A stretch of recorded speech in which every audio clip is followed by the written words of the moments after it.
आज हम क्या करेंगे, अकाउंटिंग टर्म्स के साथ फर्दर प्रोसीड करेंगे और कुछ इंपॉर्टेंट टर्म्स को डिस्कस करेंगे, जिसमें से पहली है एसेट्स। एसेट्स क्या होते हैं? यू कैन से वो चीजें जो आपको बिजनेस करने में हेल्प करती हैं, या फर्दर आप इसको और एलैबोरेट करें तो मनी और benefit to be received in future. Future में चाहे आपको मनी मिलनी हो, चाहे आपको किसी तरह से बेनिफिट मिलना हो, वो दोनों ही क्या होंगे? आपके एसेट्स होंगे। ये एसेट्स जो हैं वो तीन तरह के होते हैं, fixed asset, current asset, fictitious asset. Fixed asset आपके वो एसेट्स होते हैं जो मोर देन 1 ईयर तक आपको हेल्प करते रहेंगे बिजनेस में। मोर देन 1 ईयर तक आपको बेनिफिट प्रोवाइड करते रहेंगे। 1 ईयर से शुरू हो जाए 2, 3, 4, 5, 6, 7, 8, 9, 10, 12, कितने भी years. Current asset means less than 1 year. 1 year तक ही बेनिफिट मिलेगा, 1 साल तक ही बेनिफिट मिलेगा। 2 मंथ्स, 3 मंथ्स, 4 मंथ्स, 5 मंथ्स तो उसको बोलेंगे करंट एसेट्स। अब एग्जांपल्स पे आते हैं। फिक्स्ड एसेट्स को हम टेंजेबल और इंटेंजेबल दो हिस्सों में फर्दर बाइफ्रिकेट कर देते हैं, 2 पार्ट्स में फर्दर बाइफ्रिकेट कर देते हैं। अब टेंजेबल कौन से? Land, building, machinery, equipment, mines, oil wells etcetera. Intangible कौन से? Goodwill, patent, copyright, trademark. ठीक है जी। अब इन दोनों में फर्क क्या है? ये तो एग्जांपल्स हो गए। डिफरेंस क्या है? क्यों टेंजेबल, क्यों इंटेंजेबल? इनको आप टच कर सकते हैं, इनको आप नहीं कर सकते हैं। इनको आप देख सकते हैं, इनको आप नहीं देख सकते हैं। इनको आप फील कर सकते हैं, इनको भी फील कर सकते हैं। तो डिफरेंस क्या हुआ? Those assets which we can see, touch and feel are tangible. Those assets which we can only feel and can not touch, can not see, वो क्या है? इंटेंजेबल। अच्छा, एक और आपको बात बताऊं जरूरी कि ये जो एग्जांपल्स दिए हैं ना मैंने, ये कुछ थोड़े एग्जांपल्स हैं, बाकी ये लिस्ट बहुत लंबी है। जैसे जैसे आप आगे अकाउंट्स सीखते रहेंगे वैसे वैसे ही आपकी ये लिस्ट में ये सब ऐड होते रहेंगे, धीरे धीरे, स्लोली। बेसिक टर्म्स मैंने सारी इसके अंदर डाल दी जो फ्रीक्वेंटली यूज होंगी, बट इसके अलावा और बहुत सारी टर्म्स होते हैं, तो वो जैसे जैसे हमारे पास आएंगी सामने वैसे वैसे हम डिस्कस करेंगे। अभी फिलहाल हमने क्या समझना? टेंजेबल, इंटेंजेबल क्लियर है। अब टेंजेबल के अंदर ही ये माइंस और जो ये ऑयल वेल्स होते हैं, इनको हम वेस्टिंग एसेट भी कहते हैं, क्योंकि ये माइंस हो गए, ऑयल वेल हो गया, क्वेरीज होगी, ये सारी चीजें क्या होती हैं? ये नेचुरल रिसोर्सेज होते हैं जो जैसे जैसे आप इनको यूज करते रहते हैं वैसे वैसे वो डिप्लीट, कम होते रहते हैं, तो इनको हम अलग से वेस्टिंग एसेट्स भी बोलते हैं। अब लैंड, बिल्डिंग, मशीनरी, इक्विपमेंट, ये सारी चीजें तो आपको नॉर्मली मालूम ही होंगी क्या होती हैं। इनके अंदर ये गुडविल क्या होती है? Reputation of the firm. जैसे रिलायंस कोई प्रोडक्ट निकालती है, you will try it, but कोई एक लोकल कंपनी कोई प्रोडक्ट आपको बेचने आती है तो मे बी आप ट्राई ना करें। रिलायंस का क्यों ट्राई करें? बिकॉज रिलायंस की मार्केट में गुडविल है, for that reason. Patent means आपने कोई इनोवेटिव टेक्नोलॉजी बनाई, वो अपने नाम पे पेटेंट करा ली। अब पेटेंट राइट आपके पास है तो आप उस टेक्नोलॉजी को बना सकते हैं, बेच सकते हैं, लेकिन आपकी परमिशन के बिना कोई भी उसको बनाकर बेच नहीं सकता, कोई भी बना नहीं सकता आपकी नॉलेज के में डाले बिना या आपसे परमिशन लिए बिना। तो ये पेटेंट राइट भी आपका क्या होता है? एसेट होता है। कॉपीराइट जो होता है, it is right to copy and sell. ये ज्यादातर बुक्स में, सीडीज में, म्यूजिक इंडस्ट्रीज में यूज होता है। मींस आप कॉपी करके बेच सकते हैं। जिसके पास भी कॉपीराइट होता है, जैसे टी सीरीज के पास कॉपीराइट है या MTV के पास कॉपीराइट है, तो उस पर्टिकुलर सॉन्ग को, उस पर्टिकुलर एल्बम को, उस पर्टिकुलर पिक्चर के सॉन्ग्स को वही इन पर्टिकुलर जो ब्रांड है वही बेच सकती है। उसके अलावा कोई दूसरी जो ब्रांड है उसको कॉपी करके बेच नहीं सकती है। ट्रेडमार्क आपने निशान देखे होंगे, साइंस देखे होंगे, जैसे कि नाइकी का है, रिबॉक का है, ऐसे उसको कहते हैं ट्रेडमार्क। इनका फिजिकल फॉर्म होता है, इनका कोई भी फिजिकल फॉर्म नहीं होता है, ये पेपर में अवेलेबल होते हैं आपके पास। ठीक है, तो ये डिफरेंस होता है टेंजेबल और इंटेंजेबल में। अब आ जाते हैं करंट एसेट्स में। एग्जांपल देखो आप, बैंक, कैश, स्टॉक जो भी आपकी गारमेंट्स की शॉप थी, उसमें जितना भी आपका गारमेंट से related jeans, pants, jackets, tops, ऐसा कुछ भी जो है वो आपका सारा क्या है, स्टॉक है। डेटर हमने किया था जिनसे पैसे लेने हैं, बिल रिसीवेबल भी डेटर के साथ ही हमने डिस्कस किया था, तो ये भी पैसे लेने हैं। तो ये सारी चीज़ें क्या हैं, ये लेस देन अ ईयर में ही चेंज होती रहती हैं। बैंक में पैसे आते रहते हैं, जाते रहते हैं, कैश भी आता रहता है, जाता रहता है, सेम नहीं रहता, स्टॉक भी आता रहता है, जाता रहता है, बाय करते रहते हैं, सेल करते रहते हैं, डेटर्स भी बनते रहते हैं, वो पैसे देते रहते हैं, राइट। अब है प्रीपेड एक्सपेंस। प्रीपेड एक्सपेंस का मतलब क्या होता है, एक्सपेंसेस पेड इन एडवांस। मुझे कोई एक्सपेंस, रेंट है मेरे घर का, मैंने 1 साल का रेंट जो है वो एडवांस में पे कर दिया, 1 साल का पूरा रेंट पे कर दिया। अब फुल ईयर तक मैं क्या एंजॉय कर सकता हूँ, बेनिफिट एंजॉय कर सकता हूँ। पैसे मैंने दे दिए पहले ही, अब फ्यूचर में क्या मिलेगा, मुझे बेनिफिट मिलेगा, मैं घर का यूज कर सकता हूँ। तो क्या है वो, मेरा एसेट है। कौन सा एसेट है, करंट एसेट है। तो this is prepaid expenses. Expenses को अगर आप एडवांस में पहले ही पे कर दें तो आपका वो एसेट बन जाते हैं।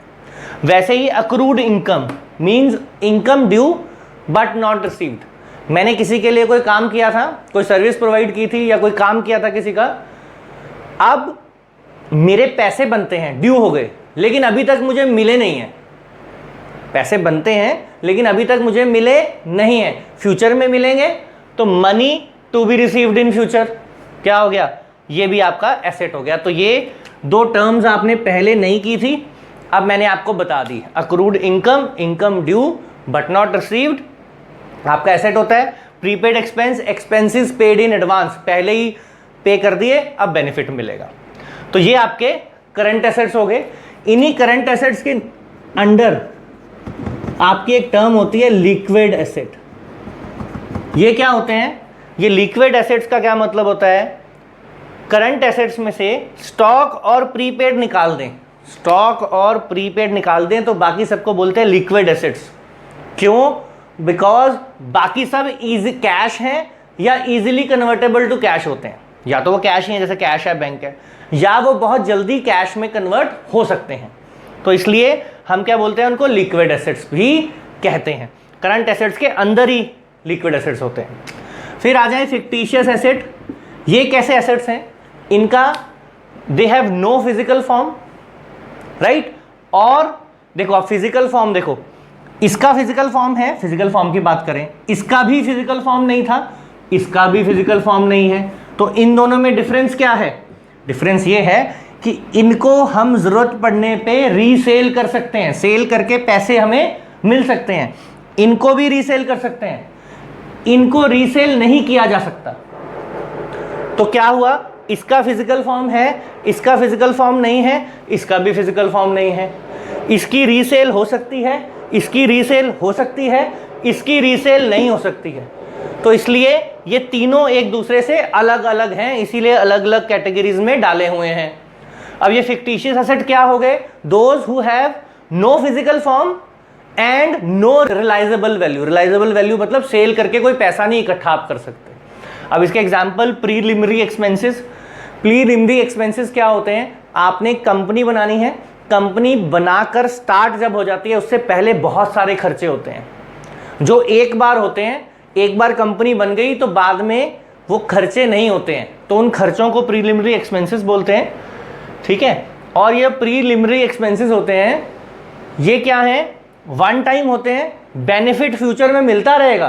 कंपनी बन गई, बेनिफिट मिलता रहेगा, पर ये एक्सपेंसेस जो हैं एक बार हो गए, दोबारा कभी नहीं होंगे। तो इसलिए एक बार एक्सपेंस किया, बेनिफिट मिलता ही जाएगा, तो एसेट, लेकिन इसको आप कभी रीसेल नहीं कर सकते, तो इसलिए फिक्टिशियस एसेट। ना तो इसका कोई फिजिकल फॉर्म है, ना ही इसको आप रीसेल कर सकते हैं, तो इसको फिक्टिशियस एसेट कहते हैं। Discount on issue of shares and debentures. Share debenture issue करने से कंपनी के पास फंड्स आते हैं, डिस्काउंट पे इशू कर दिए, डिस्काउंट पे शेयर्स और डिबेंचर इशू कर दिए, हमारे पास पैसे रिसीव हो गए, डिस्काउंट देने की वजह से हमारे पास शेयर और डिबेंचर हमारे बिक गए मार्केट में और हमारे पास पैसे आ गए। अब उन फंड्स का यूज़ मैं काफ़ी सालों तक कर सकता हूँ, उस फंड का बेनिफिट मैं काफ़ी सालों तक ले सकता हूँ, तो इसलिए क्या है, ये एसेट है। फिक्टिशियस एसेट क्यों है कि ना तो इनका कोई फिजिकल फॉर्म है इस discount on issue of shares and debenture का, और ना ही इस डिस्काउंट को कभी आप फ्यूचर में रीसेल कर पाओगे। तो ये आपके एग्जाम्पल क्या हैं, फिक्टिशियस एसेट के एग्जाम्पल्स होते हैं। ऐसे ही expense on issue of shares and debentures, heavy advertisement expenditure, जैसे कि धोनी को ब्रांड एम्बेसडर बना लिया 5 साल के लिए। अब धोनी को 5 साल के लिए आपने ब्रांड एम्बेसडर बना लिया, तो आप क्या कर सकते हैं, धोनी की वजह से हमारी ब्रांडिंग हो जाएगी, हमें बेनिफिट मिलेगा 5 साल तक, है ना। लेकिन वो 5 साल में जो आपने कॉन्ट्रैक्ट किया धोनी के साथ, उस कॉन्ट्रैक्ट को आप फर्दर किसी और को रीसेल तो नहीं कर सकते ना, रीसेल तो नहीं हो सकता वो कॉन्ट्रैक्ट, तो इसलिए वो भी क्या है, फिक्टिशियस एसेट। फर्दर हम डिस्कस करते हैं लायबिलिटीज। लायबिलिटीज वो पैसा होता है जो फ्यूचर में आपको वापस करना होता है, आपने लिया होता है, अभी किसी से भी लिया होता है और आपको फ्यूचर में उसको वापस करना होता है, तो उसको हम लायबिलिटीज बोलते हैं, विच वी हैव टू पे इन फ्यूचर। तो इसकी भी 2 कैटेगरीज होती हैं, मनी और benefit. If we have to give money और बेनिफिट इन फ्यूचर, तो that is liability, means money और benefit to be given in future is termed as liability. और लाइबिलिटी 3 तरह की होती है, fixed liability, current liability, contingent liability. Fixed liability कौन सी, मोर देन 1 ईयर, मीन्स जो भी आपने पैसा लिया वो उसको 1 साल के बाद ही वापस करना है, उससे पहले नहीं। अब 1 साल के बाद 2 हो सकते हैं, 3 हो सकते हैं, 5 हो सकते हैं, 10 हो सकते हैं, 12 हो सकते हैं, तो वो डिपेंड्स अपॉन आपका सोर्स ऑफ लोन क्या है। Current liability means less than 1 year में वापस करना है, 1 साल के अंदर वापस करना है, तो उसको बोलेंगे करंट लाइबिलिटीज। और कंटिंजेंट लाइबिलिटी हम करते हैं अभी बात।